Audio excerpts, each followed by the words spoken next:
আমি প্রায় 8টা 5 থেকে এখানে রয়েছি। কোনো ট্রেন নেই?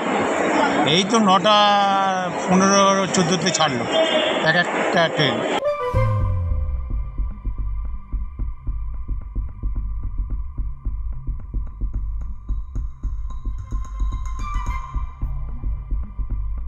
কতক্ষণ ধরে দাঁড়িয়ে রয়েছেন? এই 2.5 ঘন্টা। 2.5 ঘন্টা। তো মানে এই যে মানে কি শুনতে পাচ্ছেন, কি কারণে ট্রেন বন্ধ, কি কেউ কিছু বলতে পারছে না। ট্রেন চালু হলে তারপর যাবেন?